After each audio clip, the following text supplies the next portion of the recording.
Muse. Music. Citato. Warning. This program contains coarse humor and a sense of language that some people might not share. Viewer discretion is advised. Alright. Hello everybody. 404 guy here. 7HE.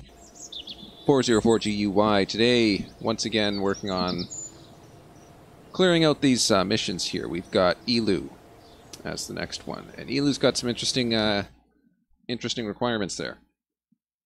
I think we can just do this with our standard EELOO interceptor, wherever it doth be. There it is. I don't want that one, though. Isn't there a less expensive one? Oh. Well, I must have modified it too much then. Let's see what we can kick off of this thing. We don't need some of this. Because what we do need to do... Let's get rid of this. We have never used that in the entire history of this. We need a materials bay. That was one of the requirements. Wait, that's not a materials bay. What's the materials bay? I swear that's material. Yeah, that is. Okay. So now it's got a materials bay. It's also got, you know, thermometer and whatnot. Somewhere. There it is. Okay. I highly doubt that this needs landing gear. We're going to be putting it in stationary orbit, so get rid of that. What else we got to get rid of here? Nothing, it looks like. The one thing I would request as a stationary measure, keep that from wobbling about too much. Alright. This needs to be attached to this. These two need to be together. That'll go. Alright. Want that to be here. Okay, this looks good. This looks good. Methinks this will work. And I mean, it worked the last couple of times, so logically it should work.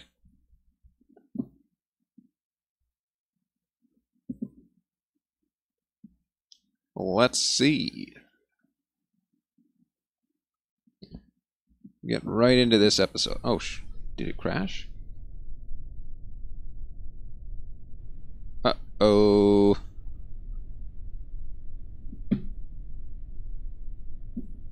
Where'd it go? Oh, there it is. Okay. Yeah, that scared me. Okay. What are we doing? We're going to EELOO, so we want to be taking off. I think we gotta wait until morning, don't we? Yeah, we're on this side of the orbit, so we gotta wait until this side. This side, that'll be in the morning.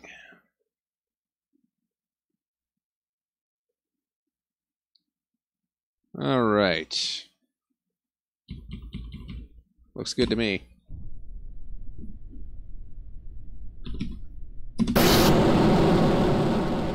Once again, very loud. We're basically going to be punching it straight up and out of the Kerbal sphere, as is usual. Although now I can time accelerate to some extent, and it'll work. Primarily because I put that extra stabilization in there, so we can go 2 times. I could try 3 times. But if 2 times is already in the red, I imagine 3 times is going to be even worse. We'll give this a wee bit of time there, lad. Just a wee bit of time there. No, that's not what I wanted to do. Alright, 55. We're close enough at 55. Let's deploy that protective shell. It doesn't need to be there anymore. And away we go. Oh crap.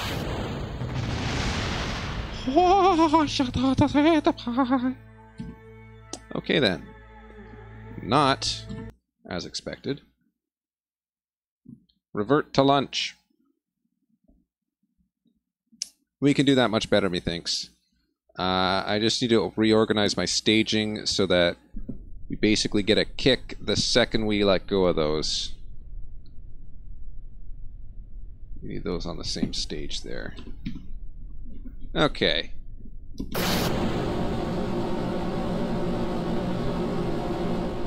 Give this another shot. Just go 3 times, why not?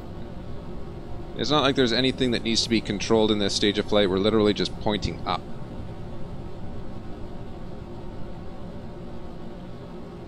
Alright, look at that launch. It's beautiful. Just beautiful. Alright. Getting up above 56. Let's deploy the air shield. What? What? What?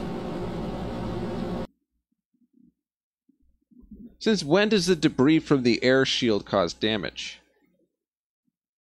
Ah, jeez. Okay. 3rd time's a charm. Let's, Oh, wait a minute. I'm not even doing this right. I gotta wait until morning. Well, we would have been figuring that out one way or the other. Alright. This time, no messing up. 100%. There we go.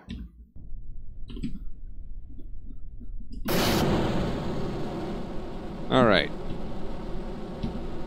I like to tip it just a little bit to the side so that the stages don't plummet onto the launch pad.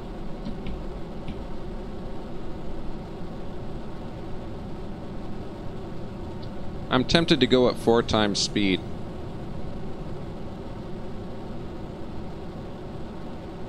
I don't know, I might just try it if this crashes again.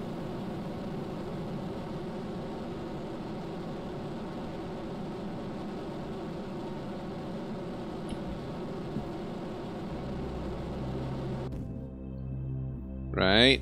Okay, so here's where we kind of crapped the panda last time. So deploy that. Alright, we good, we good. I don't see anything dead. So that's good so far. And then...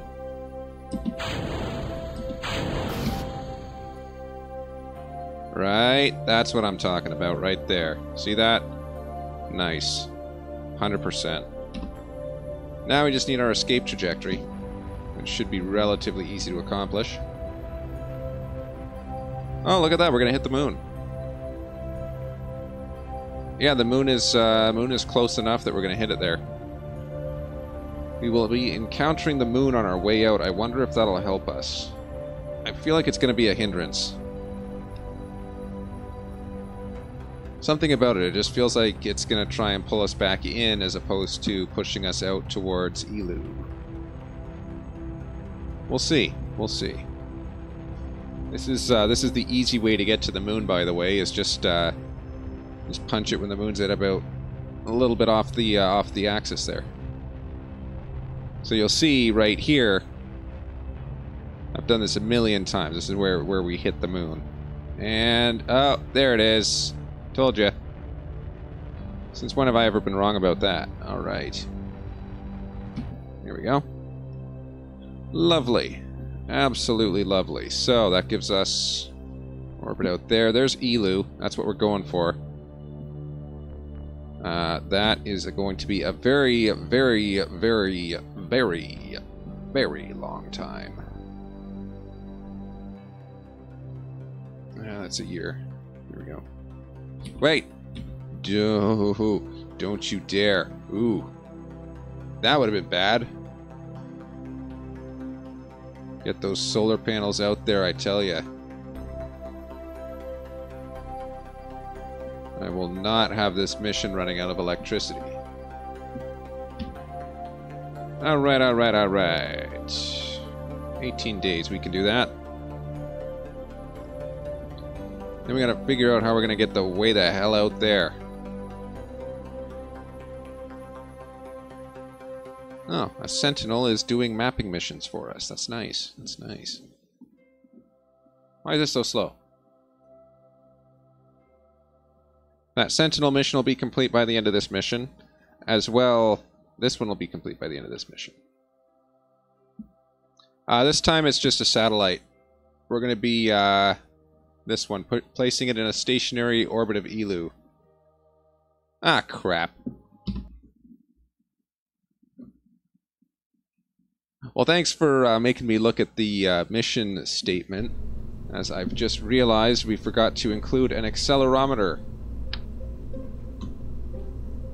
Ah. So much time. Okay. Anything else I'm missing? Materials bay, accelerometer, gravity thing. Stationary orbit. Okay. Let's launch it again.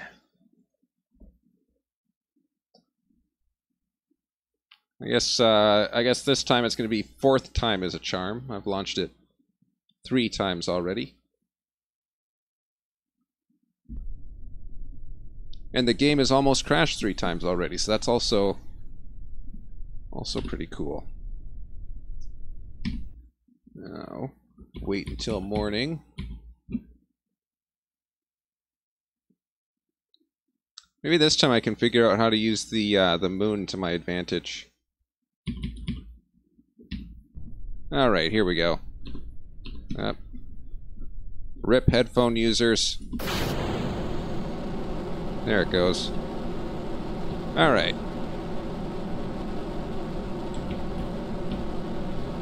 Let's just go up 4 times. I'm no longer concerned about whether or not this goes unstable.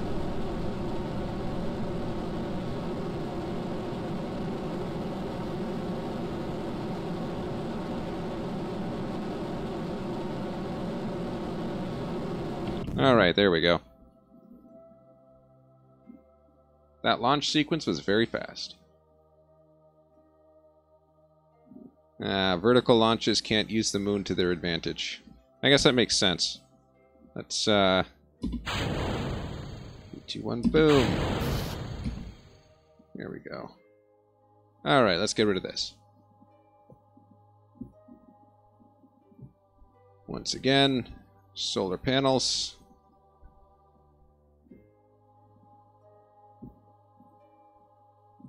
Yep, there we go. And last but not least, orbit adjustment. I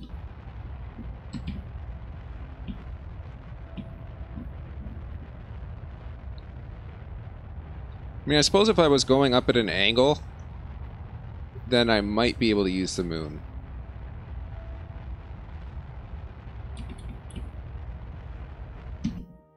It would be like a very, very specific case, too. Yeah, the up-down doesn't tend to ingratiate itself with the moon. And away we go. Awesome. That only took like... what was that, like a minute? A minute to get to escape trajectory from Kerbal.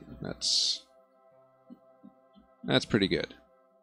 There's our target. As we can see, EELOO is excessively far away in its current position. This is probably the worst time to attempt to intercept EELOO because of simply how far away it is. That's going to be...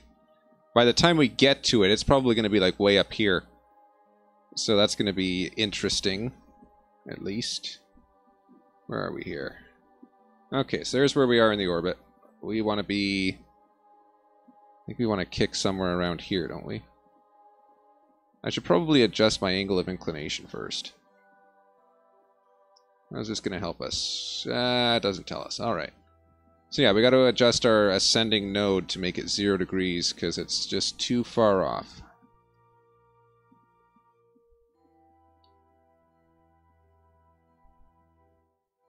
There we go. Alright.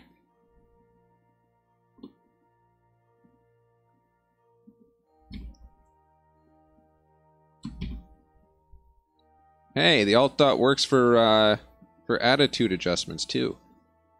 That's pretty good. Alright, there we go. Now to the maneuver. Oh! Is that mission going to finish? It's going to finish. 14. 17. That's free money right there. Sentinel missions, I tell you.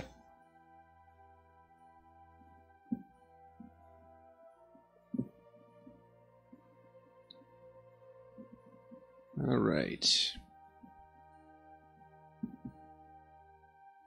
Hello, Rick Gamer 05 from YouTube.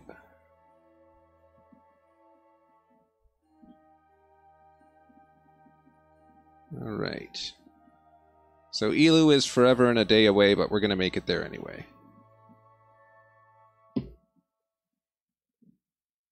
So we've completed a Sentinel mission. We just gotta get to this. Alright, how are we looking here? 53 seconds of burn time. That's not a problemo. Yeah, a little further. Here we go.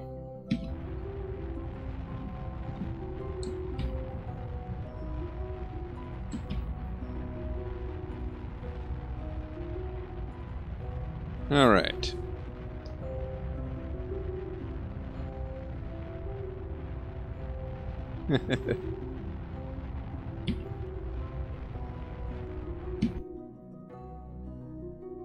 I wouldn't say that I'm a professional at this. In fact, I actually take pride in saying that I'm not a professional at this. I don't make any money off of this. I'm just doing this for fun. I guess that's what makes it end up looking professional, though. Alright, 0 degrees. That looks good. That looks perfect. So now, we gotta figure out where this is gonna be by the time we get there. I'm thinking if we go right about here. Whoops. Wrong one. That is target. I wanted... No, not set as target. Why wouldn't it let me add a node? Alright, here's what we'll do. Disable viewing of absolutely everything. Thank you. Oh, look at how that... Oh, now I can add a maneuver. That's lovely. Here we go. Alright, I'm thinking this will be the intercept. Oh, so close. So close. It gets to a point where you can just kind of eyeball it. Alright, how are we doing here? That's really close. It's forever and a day away, but it's very close.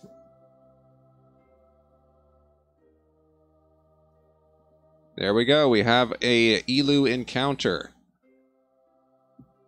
How close is that going to bring us? That's going to bring us pretty close. On the correct side of the planet, even? Yeah, that's the right side of the planet. That's not bad. Not bad for just eyeballing it. Oh, wrong way. Bring that up. Just a wee bit there. Alright. Yeah. You know what? I'm happy with that. I think that'll work just fine. Point ourselves at the maneuver, and we'll get ready for that in about 140 days.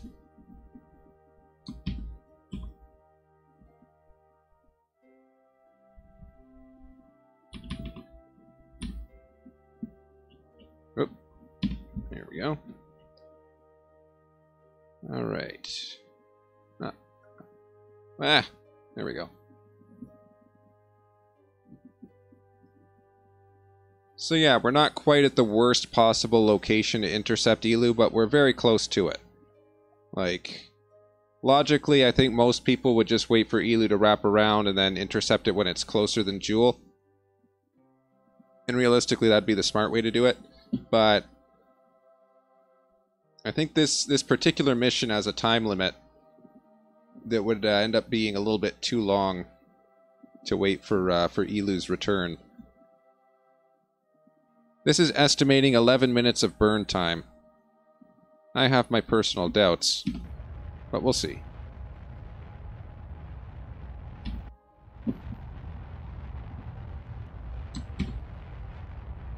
At least with Time Warp, it won't be anywhere near 11 minutes. Wow, look at this thing. Shaking all over the place. Alright.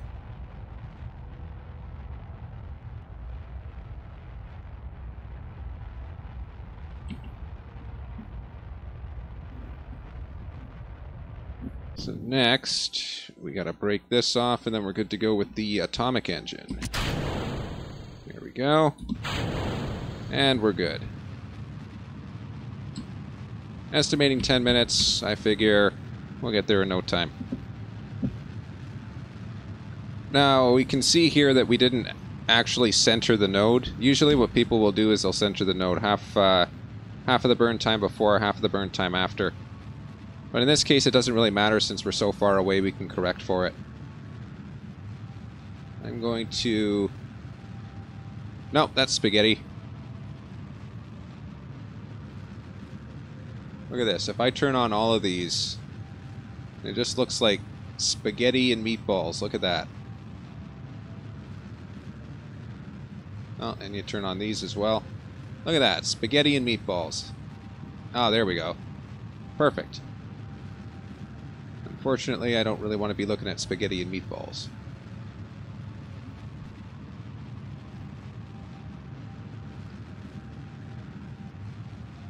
Right, so that was what? We had 12 minutes. We're going to be dividing that by 4, so that's like 3 minutes by the time this gets out there.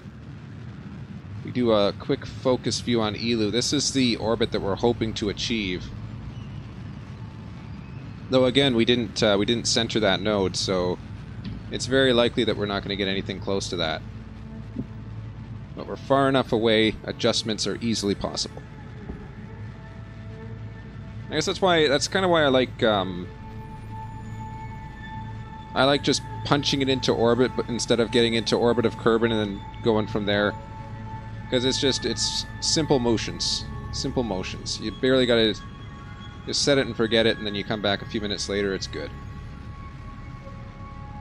I don't know, maybe it's just me.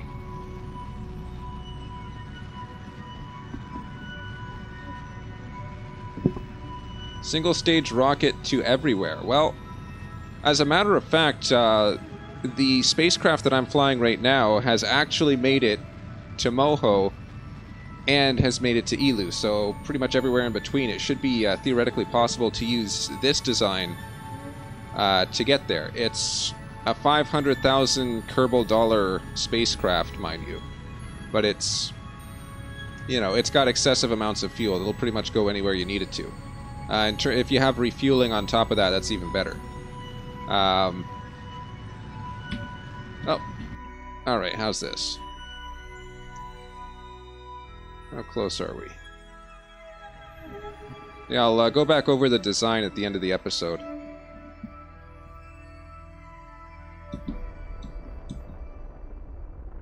Alright. Ah, there we go. Nice! Oh, that's just perfect. You just flip it around the other way. We don't even have to, barely have to worry about this at all. Look at this. The adjustment is so fine. Oh yeah, it's not a single stage. Well, it's multi-stage. I guess... Yeah, single stage would be very difficult, wouldn't it? Fair enough.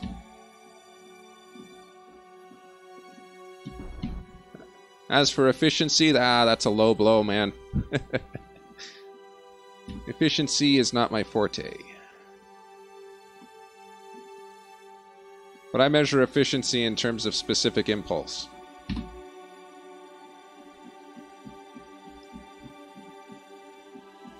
I agree that my method is not efficient. But the spacecraft itself is pretty, I'd say, reasonable. Look at that. 5 years. 5 years followed by... Holy crap. A 50... That can't be right. Oh my. That's going to be fun. It's estimating 50 minutes of burn time. That is absolutely killer right there. Okay. Well, I suppose if I lead it enough, that's 366 an hour. 365 4 hours. So right about here is where I should start.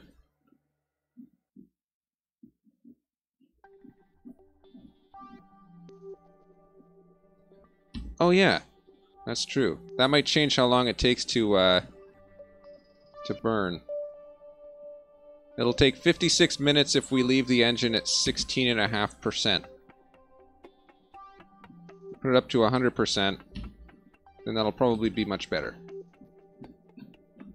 Hold on, let's see what it does. if we have 100% burn,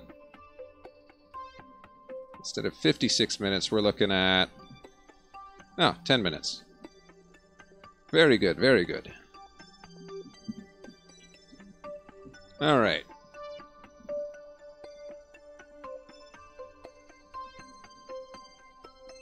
Okay. So RickGamer05 on YouTube is looking for a 100% reusable rocket. And getting to interstellar space. That's no easy task right there. You'd have to the only way I've ever accomplished something like that was in another playthrough. What I ended up doing was having like refueling stations everywhere, basically.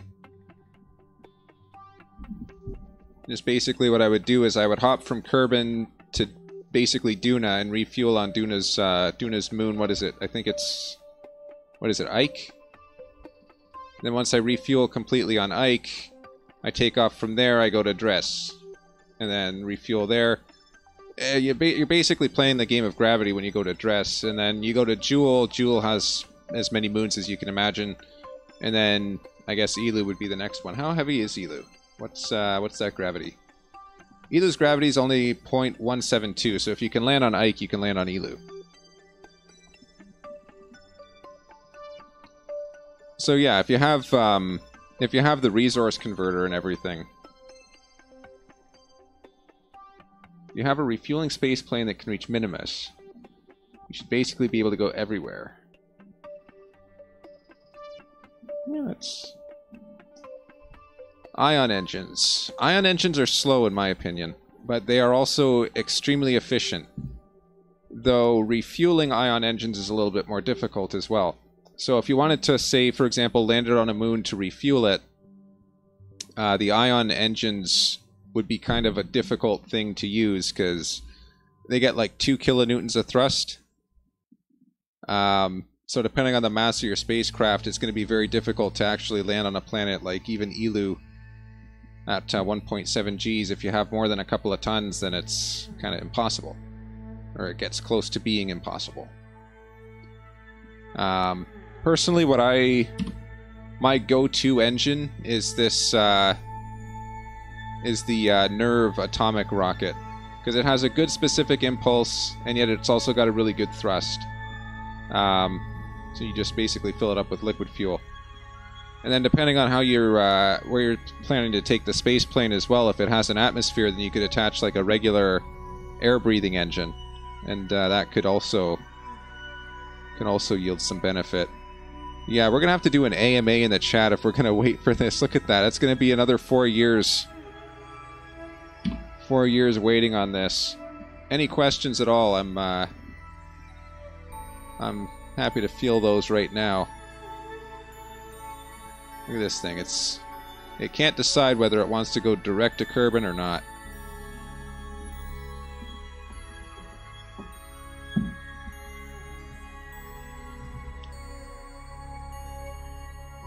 Eve, Tilo, or Lathe don't work with the atomic rocket.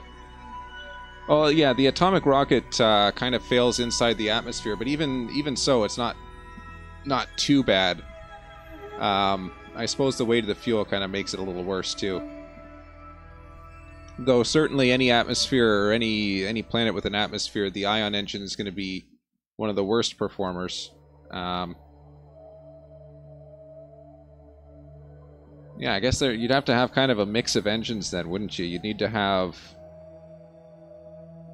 I've never actually figured out trying to land on Tilo. That might be one of my future missions.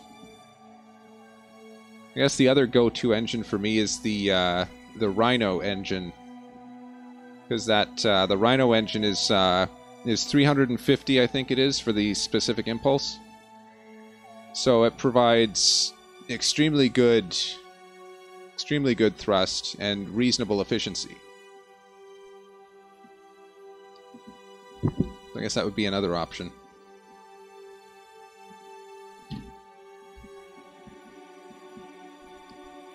Well, as for getting to interstellar space, that's a lot easier than trying to get to Moho.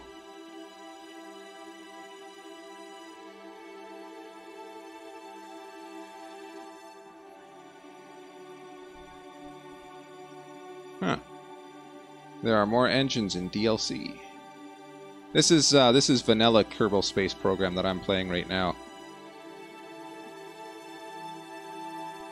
I don't know why I never mod it. I just never did.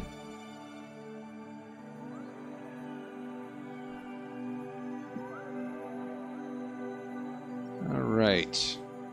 Still got another 2 years before we encounter EELOO, if there's any additional questions or anything else. Uh-oh. Hey! What? Oh. Wait, it unset the target.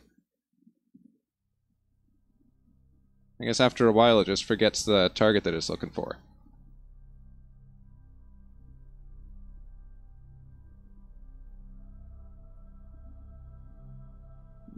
What do we got here?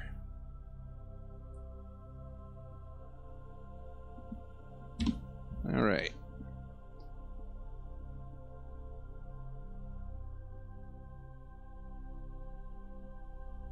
Yeah, this is, look at this. T plus 4 years. This is an insanely long mission.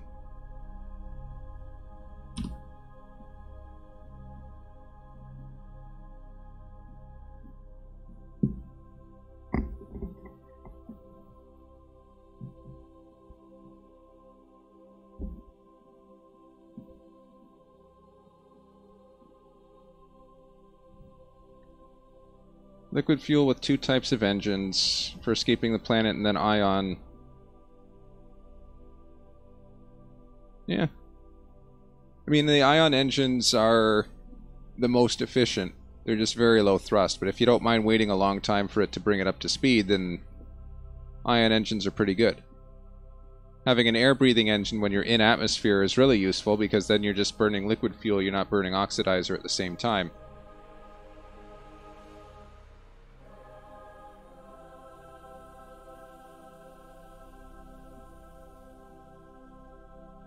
If you're gonna have, if you're gonna have refueling stations, it's best to send the refueling stations first. That's just my opinion, anyway.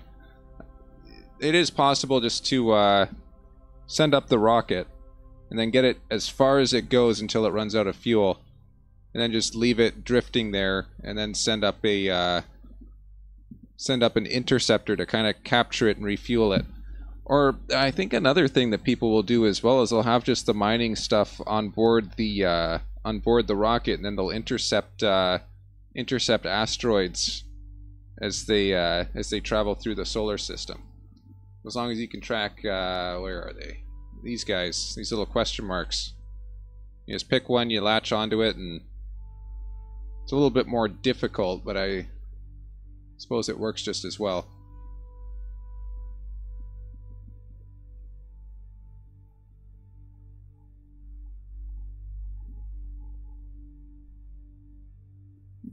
Yeah, the Rapier engines are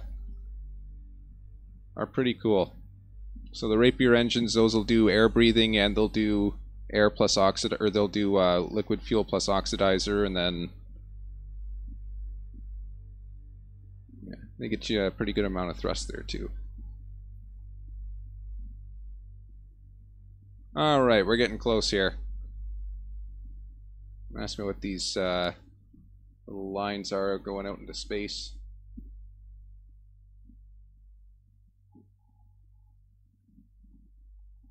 All right, 320 days. Look at this. We've been T plus 6 years on a single mission. This is why it's always better just to wait for EELOO to wrap its way around here. This is like a 3-year mission into here. Out here is like, well, evidently 6 years.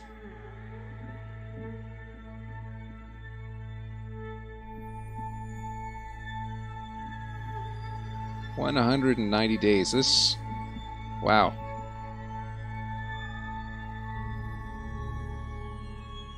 All right.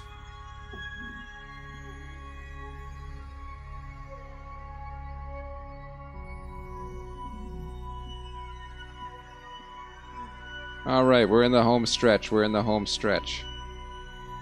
I don't know why this game keeps lagging itself out, but it's doing what it does.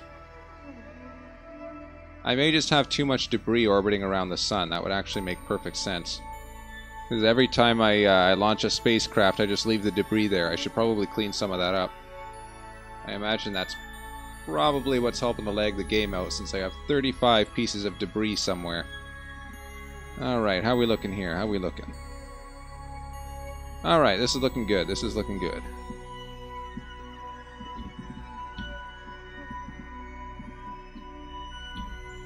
So I guess we just kick it into high gear.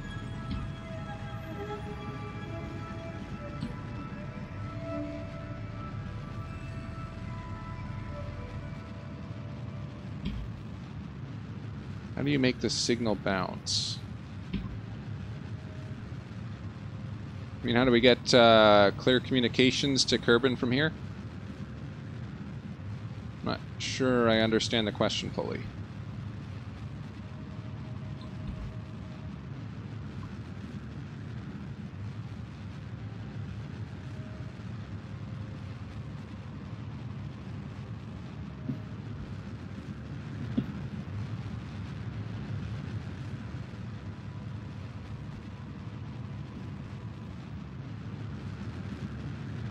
No, in this case, I kind of decked this thing out with like the heaviest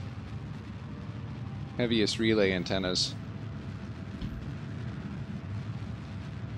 What is the escape velocity of EELOO? Escape velocity 800 meters per second. Yeah, we're getting pretty close.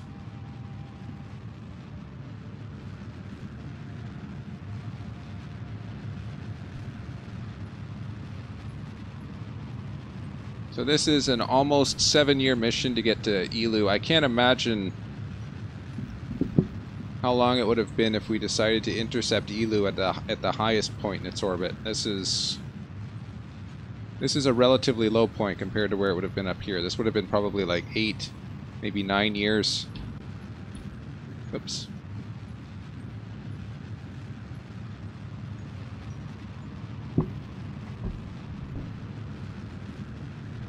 Oh, so yeah, making the antennas basically interconnect to make the network. You got to make sure that you're using the ones that are labeled as relay antennas.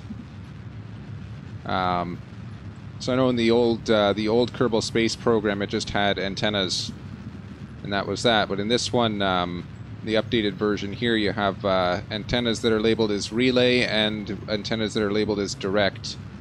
So the ones that are relay can basically interconnect with one another to form the big network.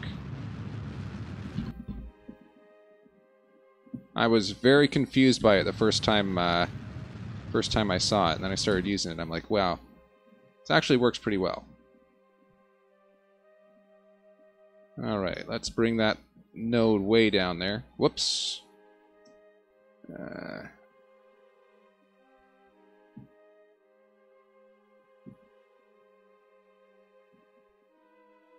I guess I'm just going to have to eyeball this.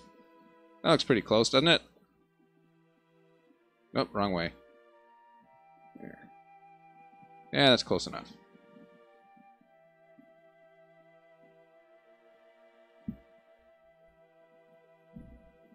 Oop.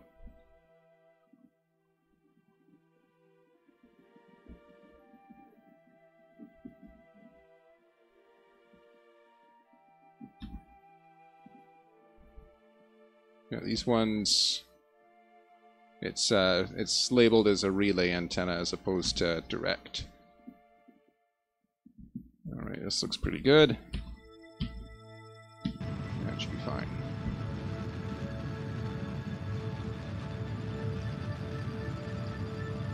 So this is the zone that we need to be over top of when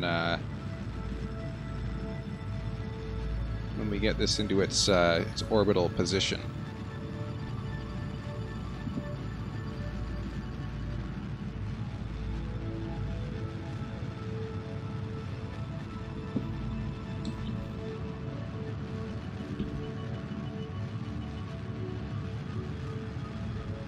Alright, in we go. Keep an eye on that ascending node. 2 degrees. 2 degrees, now 1. 1 degree, now 1 degree. That's about as close as we'll get.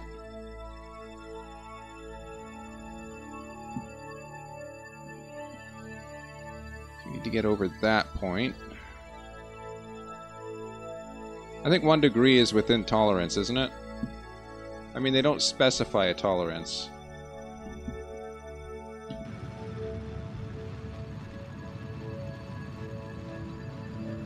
Alright.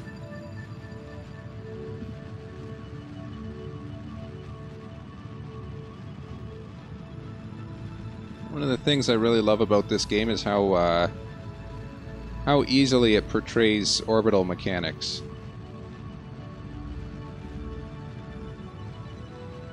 So basically, this is where we want to be. We want to be over top of this guy. So this orbit that it's showing is a stationary orbit. If we're in a higher orbit, then we're going to be moving slightly slower. So I'm going to actually bring that back right about there. That should be good. We'll got a bit of a time warp. So now we should be catching up with that, or that point should be catching up with us. So we're now over top of it. I just don't want to go too far past it. Oop, we're losing it. I think. How's that? Alright, we're over top. Now we just bring it in. Cha-ching, bada bing, baby! Alright. And that should be mission accomplished. In a couple of seconds. Alright. And there we have it. Stationary orbit of EELOO. Look at how much liquid fuel we've got, too. This is, I've only used half of my auxiliary tanks. I haven't even touched the main tanks. So if I wanted to right now, I'm going to go ahead and say I could land on EELOO if I wanted to. Wow, that's cold. So now we have this material bay. Which I'm actually just going to leave that as is. Alright. So yeah, that's how we do it right there. Orbit of EELOO. Off a single rocket, no refueling in between. That is good. I think that completes pretty much every mission that I had left going. Except for the Eve mission, which... Hey, I could test one of the Rapier engines landed at EELOO. This I can do. Literally just got there.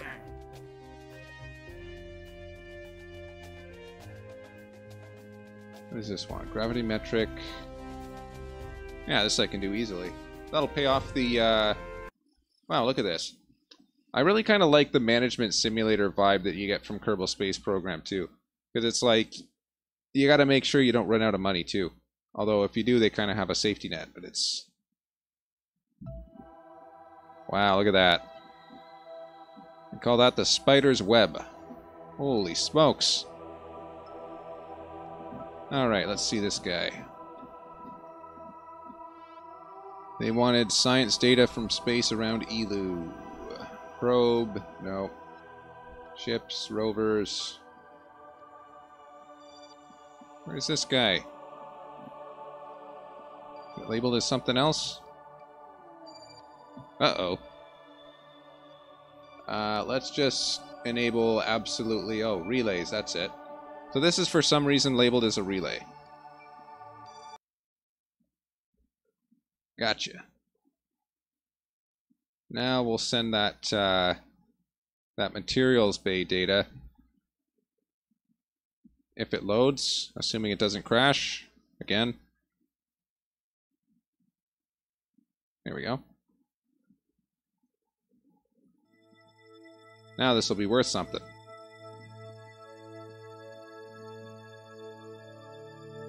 There we go. Alright, we now have 16.7 million Kerbal dollar. Kerbal dollary dues. So as I did last episode, I think I'm going to try making a small airplane. We'll see if we can make it controllable in the Kerbal atmosphere. So the target of this this next mission, we're going to build a little space plane. We'll take it off, bring it out maybe, I don't know, a couple hundred meters, bring it back, and try crashing it into one of these buildings here.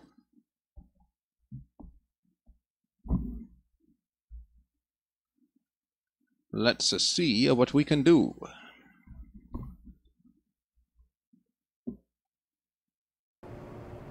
And as usual, I'm going to use that the Rapier engines. Go fuel tank. We will have Le Rapier.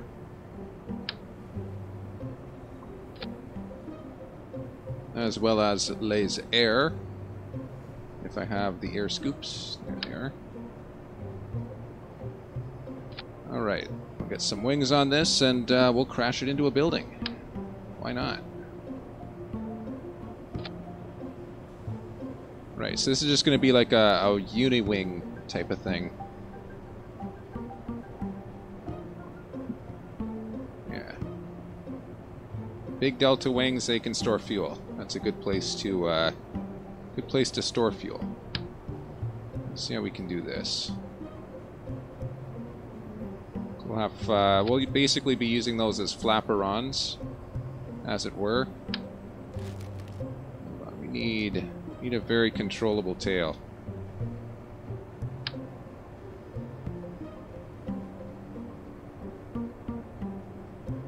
I don't know, I'm kind of partial towards the whole V-tail thing. A little bit extra controllability on that. There's our center of mass and our center of lift. That's a bit back. As these empty, center of mass is going to go forward. That's going to increase our upward pitch moment. So maybe if I just do a couple of canards at the front, that should actually help to mitigate that forward pitch moment there. And finally, the landing gear. It's oh, that's not it. That's not it. That's not it. There we go. Landing gear. That nice and back there. Behind the CG, and we'll have a nice little nose wheel. Alright. This actually looks like an aircraft that I've seen in real life.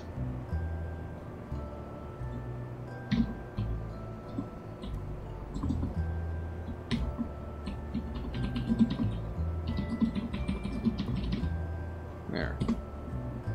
That's not the name of the aircraft that I saw in real life, but it's a valid call sign in Canada. I have actually seen that call sign in practice. One of my favorite ones. It's a little yellow biplane. I think it was like, I forget the model.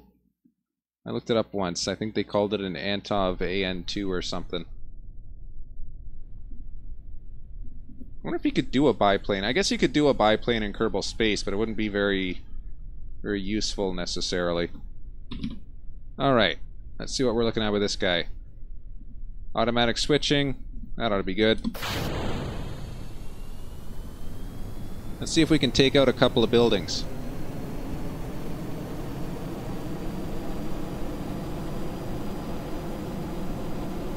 Uh-oh. A little unstable. A little unstable on the runway. Alright, 100 meters per second. Rotate. Rotate. There we go. That looks pretty good. How's this? Alright, so we'll bring that out a couple hundred meters. We'll do, I guess, we'll do something of a loop. Bring it back, and then I gotta figure out which of these buildings I want to run into. Alright. This looks like a pretty good distance. Do a,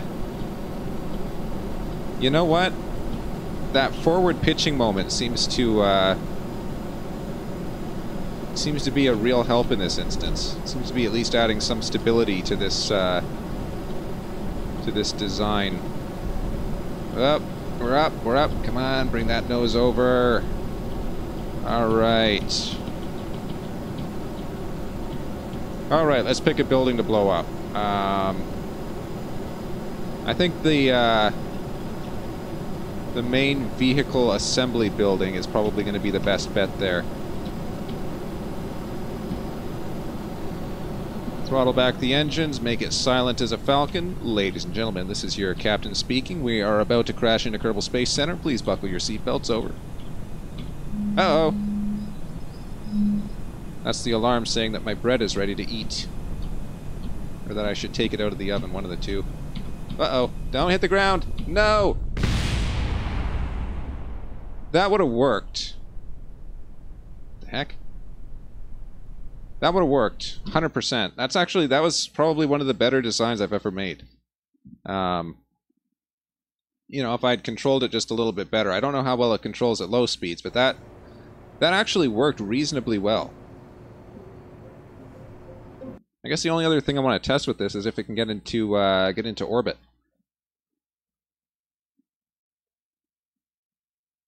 But I really should check on my bread because I don't want to burn the place down. I will be back in a moment.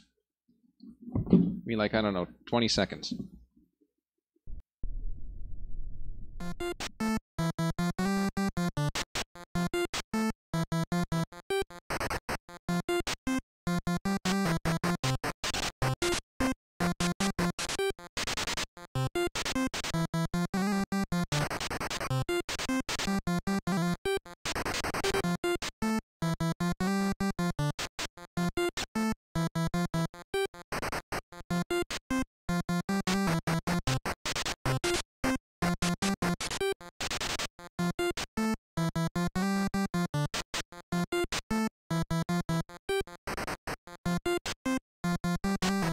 That is the strangest looking loaf of bread I've ever made.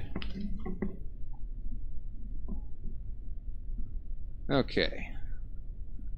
Let's try getting this thing into atmosphere here. Or I guess out of atmosphere would be the correct way to phrase that. I'm also interested to see at what speed we can rotate. So 50 meters per second. We can actually get off the ground at close to 60, it looks like. So that's good. Alright, this is going to be the historical flight. Can we get out of atmosphere with this basically slapped together plane? I'm going to keep an eye on that thrust there. Oh yeah, that's going way down. We're going to have to switch modes very quickly, I think. Very low in the atmosphere. This will work for sustaining flight and for keeping stable, steady level flight. But it does not appear as though it is in any way capable of getting atmosphere to break. I'm gonna have to toggle this manually. There we go. Alright. So this can get us up to around 3,700, so that's basically the atmospheric pressure. That is an insanely inefficient... I think that's probably got to do with my air intakes, actually.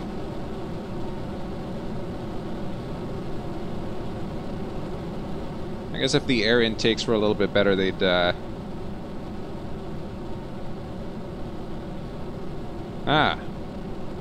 It would be better for me to get 400 meters per second at a low altitude. That probably sounds like a smarter idea than what I went for. Here's what I'm going to do. We're going to nose this down just a wee bit here. How's that? Let's see how this... Yeah, that looks like it's going up. What I really want to do now is I want to see how fast we can make this thing go. I've made aircraft in Kerbal's atmosphere go... Oh no! No! That's the end of our oxidizer.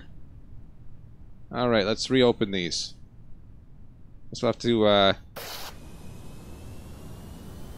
something is better than nothing, but no, this design is a failure as far as breaking atmosphere is concerned. Whoa! Wait a minute, it's sustaining speed at this, Wait, no it's not.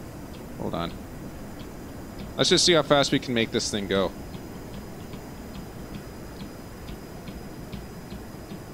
For some reason, I just want to try and break Mach 5 if I can. 1500 to 1600 in atmosphere. I've gotten up to there before. It's breaking that 1500 barrier that's just always given me troubles. So we're going to see if we can break 1500 even if it blows up the spacecraft, or the aircraft, or whatever it would be in this context. We're going to try and break 1500 even if it blows up the jet.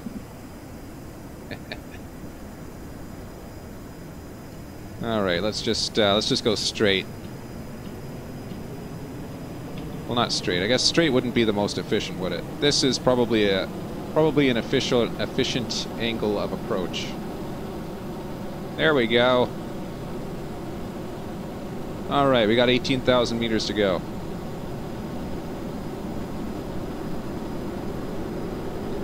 Alright, 1100. We're doing alright, we're doing alright. 1200, we're about to lose our... there they go. There go our canards. 1400. Come on, we can do it. You can do it. No, don't shake. No! 1400.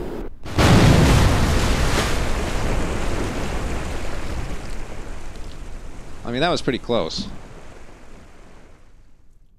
Alright, well, I think that's all I've got for today. I guess next time, next mission's probably going to be trying to crash into the sun or get as close to the sun as I can. That'll be next episode. I suppose that'll be next week, Saturday at, what is it, 7 p.m. But anyway, that's it for this episode. Thanks for everyone who tuned in. Thanks for everyone who watched. Feel free to subscribe, follow, etc.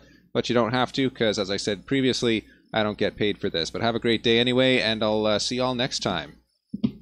Perhaps later today I may stream some other video game, though it's kind of unlikely. It depends on kind of whether or not, I guess, whether or not stuff gets in the way. Most people don't like it when I stream Hyperdimension Neptunia, so I'm reluctant to stream that. But, I don't know. Anyway, keep on rocking, everyone.